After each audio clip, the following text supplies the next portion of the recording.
Bonjour à tous et bienvenue dans le journal des taux du mois de mars. Bonne nouvelle puisque les taux de crédit immobilier ont de nouveau nettement baissé ce mois-ci selon les établissements bancaires partenaires d'emprunt direct. En février, les taux avaient déjà reculé avec des baisses qui allaient jusqu'à 20 points de base et en mars, les banques ont de nouveau appliqué de fortes baisses avec des replis compris entre 5 et 20 points de base en fonction de la durée du prêt. Comme au mois de février, les baisses de mars ont touché toutes les durées mais surtout tous les profils d'emprunteurs. Ainsi, un emprunteur disposant d'un excellent dossier pourra alors bénéficier d'une baisse d'ampleur identique à celle appliquée à un emprunteur disposant d'un bon dossier sur 25 ans. Sur 10 ans, on peut alors emprunter à des taux allant de 1,05 à 1,55%, sur 15 ans à des taux allant de 1,40 à 1,80%, sur 20 ans de 1,60 à 2,05%, et enfin sur 25 ans à des taux allant de 2 à 2,50%.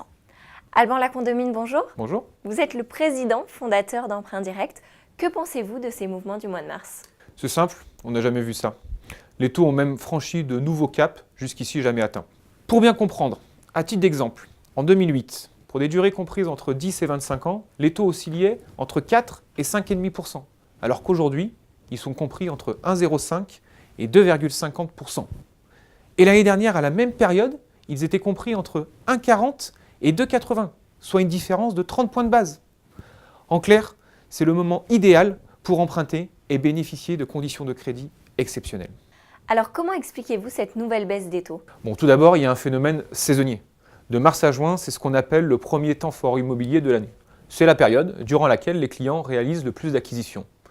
Du coup, la plupart des banques en profitent pour ajuster leur barème dès ce mois-ci, de manière de se positionner au mieux face à la concurrence. D'autre part, depuis fin janvier, date à laquelle se réunissait la Banque Centrale Européenne, les déclarations de son président, Mario Draghi, ont fait bouger les marchés avec une baisse sensible du coût de refinancement pour les banques. Celles-ci ont donc retrouvé de la marge de manœuvre leur permettant de réajuster leur barème à la baisse.